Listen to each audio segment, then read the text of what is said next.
Hi, నా పేరు Charan. Welcome to Tech Brainiac. ఫైనల్గా iPhone 13 రిలీజ్ అయ్యింది. కిడ్నీ మీమ్స్ బాగా ఎంజాయ్ చేస్తూ ఈవెంట్ అంతా ఒక రౌండ్ వేసేద్దాం ఈ వీడియోలో. అలాగే మీరు iPhone 13కి అప్గ్రేడ్ అవ్వాలా లేదో కూడా ఈ వీడియోలో మాట్లాడతాను. అలాగే నేను డైలీ వాడే ఫోన్ iPhone. ఇప్పుడు మీరు చూసిన వీడియో అందులోనే రికార్డ్ చేస్తున్నా. ఇంకా నా డైలీ యూస్ చేసే పర్సనల్ ల్యాప్టాప్ కూడా మ్యాక్బుక్ ప్రోనే. ఇంకా నేను యాపిల్ వాచ్ యూజర్ని. So as a core Apple user నాకు iPhone 13, యాపిల్ వాచ్ 7 ఏమనిపించింది, అసలు iPhone 13 ఈవెంట్ నాకు ఎలా అనిపించింది, నా ఒపీనియన్ ఏంటి, ఇవన్నీ ఈ వీడియోలో మాట్లాడతాను. సో ఇంక లేట్ చేయకుండా ఈ వీడియో స్టార్ట్ చేద్దాం.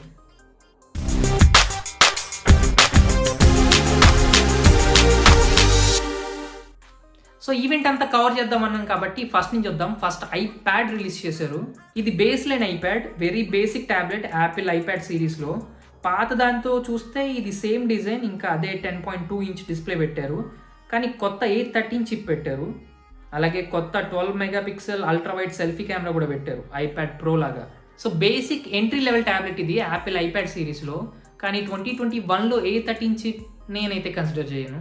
యాపిల్ కూడా ఇదేదో క్రిస్మస్ గిఫ్ట్లు ఇవ్వడానికి బాగుంటుంది అన్నట్టు దింపినట్టుంది. సో క్రిస్మస్ వస్తాం కాబట్టి వాళ్ళకి గిఫ్ట్లు ఇచ్చుకోవడానికి ఒక ఎంట్రీ లెవెల్ ట్యాబ్లెట్ ఇచ్చేద్దామని దింపినట్టుంది. ప్రైజింగ్ కూడా అలాగే పెట్టింది, $329కి. అక్కడ మన ఇండియన్ ప్రైజింగ్లో మాట్లాడుకుంటే 30,900 రూపీస్ ఉంది వైఫై మోడల్ ఒకటి. ఇంకా సెల్యులర్ మోడల్ చూసుకుంటే 42,900 ఉంది. ఇంకా ఐప్యాడ్ మినీ కూడా దింపారు. దీని ఫీచర్స్ బాగున్నాయి. మళ్ళీ డిజైన్ మాట్లాడుకుంటే బాక్సీ డిజైన్ పెట్టారు. ఇప్పుడు మోస్ట్లీ అన్ని ఐప్యాడ్స్కి ఇదే బాక్సీ డిజైన్ వాడుతున్నారు. ఇంకా కెమెరా కూడా అప్డేట్ చేశారు. వెనకాల 12 మెగాపిక్సెల్, ఫ్రంట్ కూడా 12 మెగాపిక్సెల్. ప్రాసెసర్ ఏం వాడుతున్నారో చెప్పలేదు ఈవెంట్లో, బట్ A15 ప్రాసెసర్ వాడుతున్నారు. కొత్త iPhone 13లో వాడే ప్రాసెసర్ అదే. సో 5G కూడా ఉంది ఐప్యాడ్ మినీలో ఒకవేళ సెల్యులర్ మోడల్ తీసుకుంటే మీరు. ఇంకా టచ్ ఐడి పెట్టారు పవర్ బటన్లో, ఐప్యాడ్ ఎయిర్ లాగా. బేసిక్గా ఈ ఐప్యాడ్ మినీ అంతా అలాగే ఉంది, ఐప్యాడ్ ఎయిర్ లాగా, బట్ చిన్న సైజులో. బట్ స్టిల్ నేను రికమెండ్ చేస్తే ఇంకా ఐప్యాడ్ ఎయిర్ రికమెండ్ చేస్తాను అందరికి. ఐప్యాడ్ ఎయిర్ మంచి సైజులో ఉంది, మంచి ఫ్యూచర్ సెట్తో ఉంది. సో కరెక్ట్ ట్యాబ్లెట్ అనిపిస్తుంది నాకు ఐప్యాడ్ ఎయిర్. ఐప్యాడ్ ప్రో కన్నా ఐప్యాడ్ ఎయిర్ 4 నచ్చింది నాకు. బట్ యాపిల్ ఐప్యాడ్ ఎయిర్ని అప్డేట్ చేయాలి. ఇప్పుడు మినీలో కొత్త ప్రాసెసర్ వాడుతున్నారు కాబట్టి ఎయిర్లో కూడా కొత్త ప్రాసెసర్తో అప్డేట్ చేస్తే బాగుంటుంది. బట్ మినీ 2021లో ఏమో ఎవరికి సెట్ అవుతుందో తెలియదు. కానీ ఫ్యూచర్స్ బాగున్నా ఆ సైజ్ వల్ల ఒక్కటి నాకు ఎందుకో అది కన్సిడర్ చేయబుద్ది కావట్లేదు. ఐప్యాడ్ ఎయిర్కే వెళ్ళాలనిపిస్తుంది ఒకవేళ ఐప్యాడ్ సిరీస్ని కన్సిడర్ చేస్తే.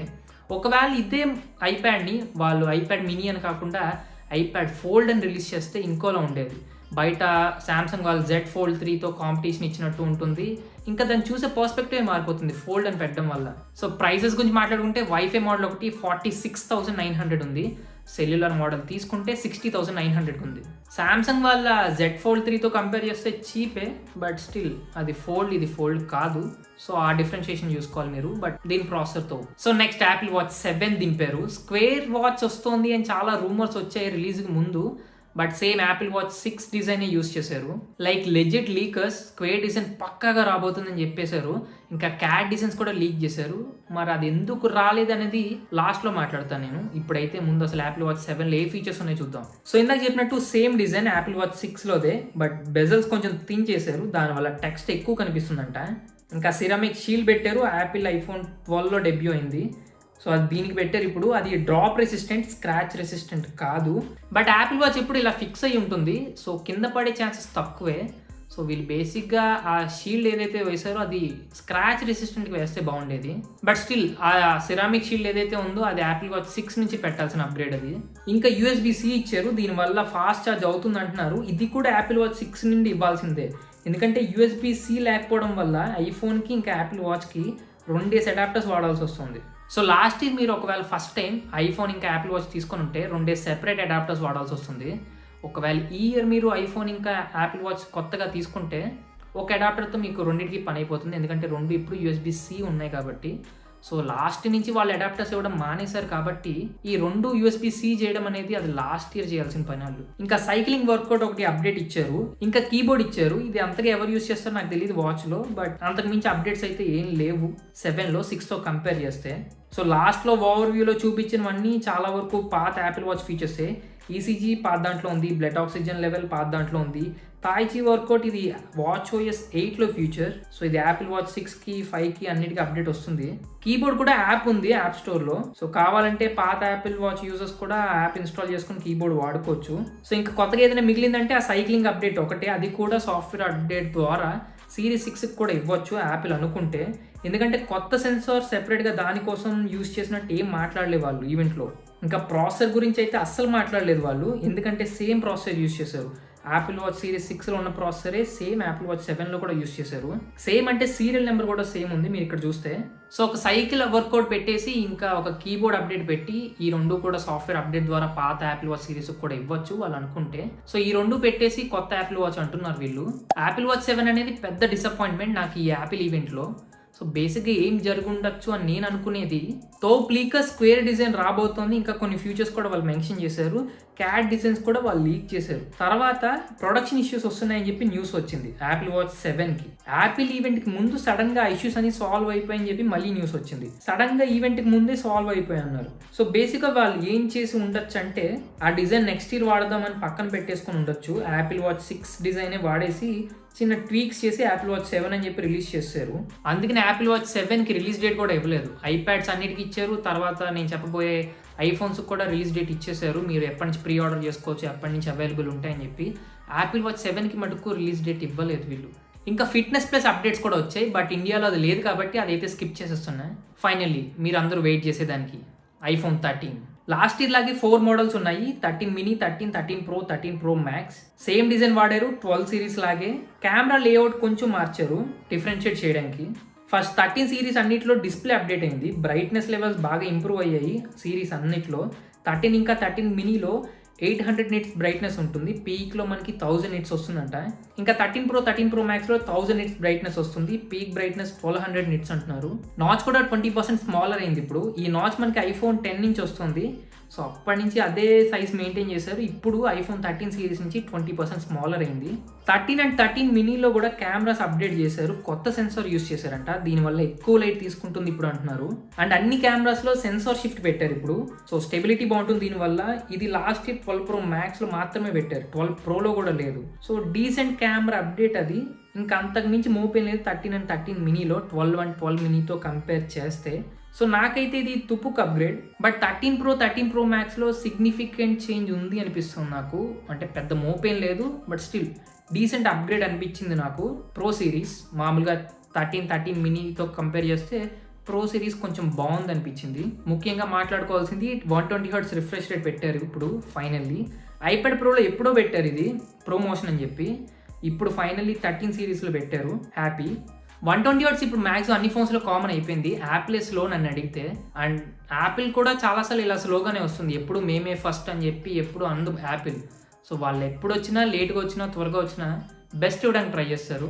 లైక్ శాంసంగ్ ట్వీట్ చేసింది మేము 120 Hz ఎప్పటి నుంచో వాడుతున్నాం అని చెప్పి. బట్ శాంసంగ్ 1 UAలో యానిమేషన్స్ ఆ 120 Hz రిఫ్రెష్ రేట్తో ప్యారల్గా రెస్పాండ్ అవ్వవు. సో అక్కడ 120 Hz డజంట్ మేక్ సెన్స్ అనిపిస్తుంది నాకు. ఇంకా శాంసంగ్ డివైజెస్లో మనం చూసుకుంటే రిఫ్రెష్ రేట్ పెరిగిన డివైజెస్లో PPA కట్ ఇస్తారు. పిక్సెల్ పర్ ఇంచ్ చూసుకుంటే తక్కువ ఉంటుంది. శాంసంగ్ S21లో చూసుకుంటే 390 PPA ఉంటుంది. రీసెంట్గా వచ్చిన ఫోల్డ్ 3లో చూసుకుంటే 374 PPA.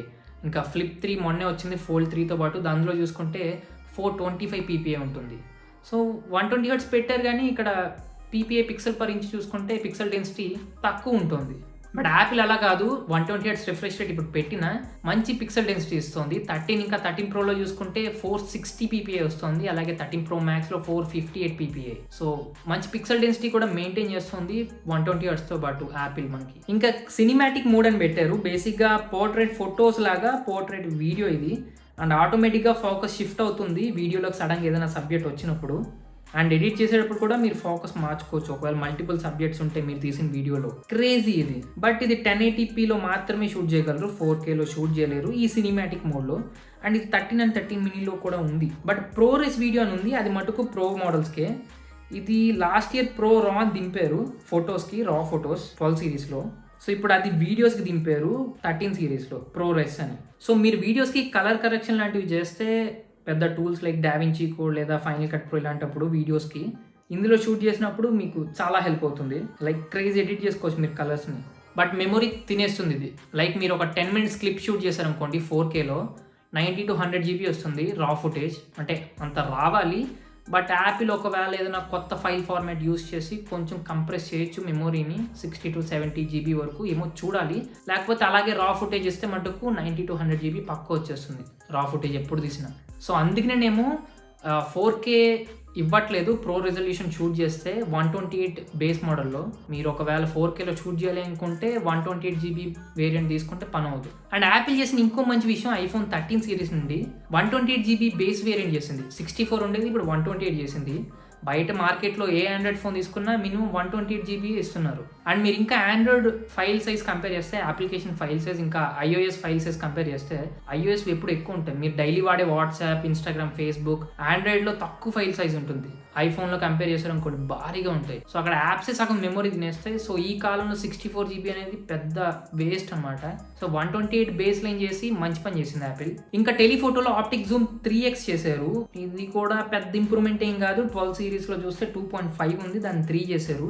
A5 10x optical Zoom పెంచితే అది కొంచెం మంచి ఇంప్రూవ్మెంట్ అనిపించేది. ఇంకా మెగాపిక్సెల్ అయితే అన్ని అదే 12 మెగాపిక్సెల్ వాడుతున్నారు. బట్ యాపిల్ ఇమేజ్ ప్రాసెసింగ్ తోపు ఉంటుంది. నేను చాలాసార్లు చెప్పాను మెగాపిక్సెల్ ఎప్పుడు ఇంపార్టెంట్ కాదు అని చెప్పి.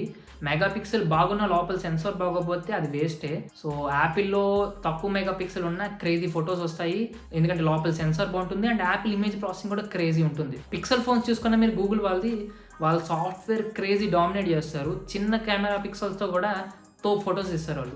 అండ్ మ్యాక్రో ఫోటోగ్రఫీ అని ఇచ్చారు. బేసిక్గా ఇది చాలా ఫోన్స్లో వేరే సెపరేట్ కెమెరా ఇస్తారు, మ్యాక్రో కెమెరా అని చెప్పి. బట్ యాపిల్ అల్ట్రావైడ్ కెమెరాతోనే మ్యాక్రో ఫొటోస్ తీస్తుంది. సో ఇది S21 అల్ట్రాలో యూస్ చేసిన ట్రిక్కే. అందులో కూడా అల్ట్రావైడ్ కెమెరాతో మ్యాక్రో ఫొటోస్ తీస్తుంది S21 అల్ట్రాలో. బట్ సామ్సంగ్ కూడా ఈ ట్రిక్ యూస్ చేసిన ఫస్ట్ కంపెనీ కాదు. 2018లోనే Huawei Mate 20 Proలో ఇదే ట్రిక్ వాడారు. ఇంకా బ్యాటరీస్ కూడా ఇంప్రూవ్ చేశారంటే వీళ్ళు 13 సిరీస్ అన్నిట్లో 12 సిరీస్తో కంపేర్ చేస్తే. సో ఇప్పుడు ప్రాసెసర్ గురించి మాట్లాడుకుందాం. A15 Bionic. A14లో లాగే 6 కోర్ CPU ఉంది, 4 కోర్ GPU ఉంది. బట్ ప్రో మోడల్స్లో 5 కోర్ GPU ఇస్తున్నారు. A14లో 11.8 బిలియన్ ట్రాన్సిస్టర్స్ ఉండేవి, ఇప్పుడు దాన్ని 15 బిలియన్కి పెంచారు. A14లో 11 ట్రిలియన్ ఆపరేషన్స్ పర్ సెకండ్ జరిగేవి, ఇప్పుడు అది 15.8 ట్రిలియన్ పర్ సెకండ్ అంటున్నారు. సో A14 మీద ఫాస్టర్ ఇది, కానీ ఎంత ఫాస్టర్ చెప్పలేదు. 30% ఫాస్టర్ GPU, 50% ఫాస్టర్ CPU అన్నారు, కానీ అది A14తో కంపేర్ చేస్తే కాదు, వర్సెస్ కాంపిటీషన్ అన్నారు. సో బేసిక్గా బయట ఉన్న ఆండ్రాయిడ్ ఫోన్స్ చిప్ సెట్స్తో కంపేర్ చేసి చెప్పిన నెంబర్ అది. సో ఈవెంట్లో నేను ఎక్స్పెక్ట్ చేసి డిసప్పాయింట్ అయిన విషయాల్లో ఒకటి ఛార్జింగ్. వీళ్ళు ఇంకా 20 వాట్ ఛార్జింగ్ దగ్గర ఉండిపోయారు. Xiaomi వాళ్ళు 120 వాట్ అని చెప్పి పరిగెడుతున్నారు. సో వీళ్ళు ఆ ఛార్జింగ్ ఇంప్రూవ్ చేస్తారేమో 13 సిరీస్లో అయినా అనుకున్నా, బట్ ఛార్జింగ్ ఇంకా అదే ఉంచారు. వాళ్ళు ఇంప్రూవ్ అయితే చేయలేదు. ఇంకా వైర్లెస్ ఛార్జింగ్ ఇంప్రూవ్ చేస్తారనుకున్నా. లాస్ట్ 12 సిరీస్తో మ్యాక్సేఫ్ అని దింపారు. అదో పెద్ద తలనొప్పి వైర్లెస్ థింగ్ అది. ఎందుకంటే అది ఒకటి స్లో, 15 వాట్ కన్నా ఎక్కువ వైర్లెస్ ఛార్జింగ్ ఇవ్వట్లేదు. అది రెండు వైర్లెస్ అనేది కంఫర్టబుల్గా ఉండాలి, ఎందుకంటే ఒక చేత్తో పెట్టి ఒక చేత్తో తీసేలాగా ఉండాలి వైర్లెస్ అనేది ఎప్పుడు. సో ఇది మ్యాక్సేఫ్ అవ్వడం వల్ల పెట్టడం బాగానే పెట్టేస్తారు మ్యాక్సేఫ్ మీద ఛార్జింగ్ అవ్వడానికి. ఛార్జింగ్ అయ్యాక తీసేటప్పుడు మ్యాగ్నెట్ కాబట్టి పీకాలి. సో అక్కడ 2 చేతులు యూస్ చేస్తున్నారు మీరు.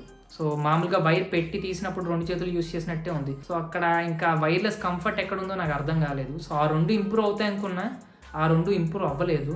ఇంకోటి నేను బాగా ఎక్స్పెక్ట్ చేసింది గేమ్స్ ఏమైనా ఇంప్రూవ్ చేస్తారేమో అని. సో వాళ్ళ ఐప్యాడ్లో కూడా ఇదే చిప్ సెట్స్ వాడతారు.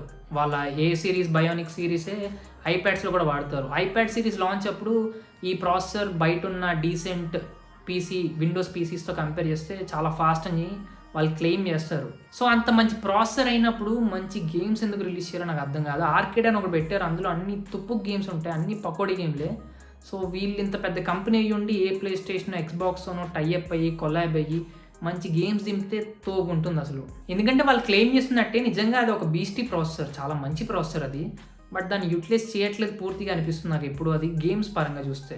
సో ప్రైజింగ్, ఇప్పుడు 4 మోడల్స్ ఉన్నాయి. నేను ప్రైజ్లు అన్నీ చదువుతూ వెళ్తే ఏదో లెక్కల మాస్టర్లు అనిపిస్తాను. సో ట్విట్టర్ పేజ్లో అప్డేట్ చేశాను ప్రైసెస్ అన్నీ. ఇంకా 11 and 12 ప్రైసెస్ కూడా తగ్గాయి. సో అప్డేటెడ్ ప్రైసెస్ కూడా నేను ట్విట్టర్ పేజ్లో పెట్టాను, ఒకసారి మీకు ఇంట్రెస్ట్ ఉంటే చెక్ చేసుకోండి, లేదా మీరు గూగుల్ కూడా చేసుకోవచ్చు. 12 Pro ఆపేశారు. లాస్ట్ 12 రిలీజ్ చేసినప్పుడు 11 Pro ఆపేశారు. సో ఇప్పుడు 12 Pro ఆపేశారు. అలాగే XR కూడా ఆపేశారు, అదే 10R. సో ఇప్పుడు ఓన్లీ మీకు 11, 12, 13 సిరీస్ ఈ మోడల్సే దొరుకుతాయి బయట మార్కెట్లో. సో ఇప్పుడు మీరు 13 సిరీస్కి అప్గ్రేడ్ అవ్వాలా? మీరు ఒకవేళ 12 సిరీస్లో ఉంటే అసలు అవసరం లేదు, ఎందుకంటే పెద్ద మేజర్ డ్రాస్టిక్ చేంజ్ ఏం కనిపించింది మీరు ఒకవేళ అప్గ్రేడ్ అయినా. సో మీరు శుభ్రంగా 12 వాడుకోవచ్చు. 11 ఉన్నా అంతే, 11 ఉన్న 13కి వెళ్తే పెద్ద అప్గ్రేడ్ ఏం కనిపించదు మీకు. సో శుభ్రంగా 11 కూడా వాడేసుకోండి. 10 ఇంకా 10s వాడేవాళ్ళు కెమెరా పరంగా చూసుకుంటే డ్రాస్టిక్ చేంజ్ కనిపిస్తుంది, మీకు మంచి అప్గ్రేడ్ వస్తుంది కెమెరా పరంగా చూసుకుంటే. లేదు మేము 10, 10s వాడుతున్నాం బట్ కెమెరా ఎక్కువ యూస్ చేయము, ఎర్ర బటన్ పచ్చ బటన్ బ్యాచ్ అంటే మీరు కూడా అప్గ్రేడ్ చేసుకోక్కర్లేదు 13కి. శుభ్రంగా ఇంకో 3-4 ఇయర్స్ అప్డేట్స్ పక్కా వస్తాయి, రాసుకోండి.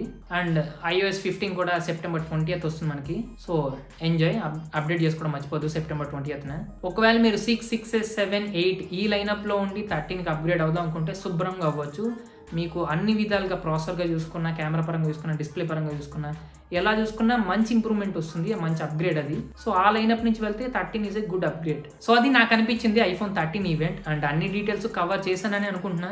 మీకు హెల్ప్ఫుల్ అనిపిస్తే ఒక లైక్ చేసుకోండి అండ్ సబ్స్క్రైబ్ చేసే వెళ్ళండి. అండ్ మీ ఫ్రెండ్స్తో కూడా షేర్ చేస్తే ఛానల్కి చాలా హెల్ప్ అవుతుంది. Thanks for watching. నా పేరు చరణ్. మీరు నన్ను ఇన్స్టాగ్రామ్లో ఫాలో అవ్వచ్చు. నెక్స్ట్ వీడియోలో కలుద్దాం.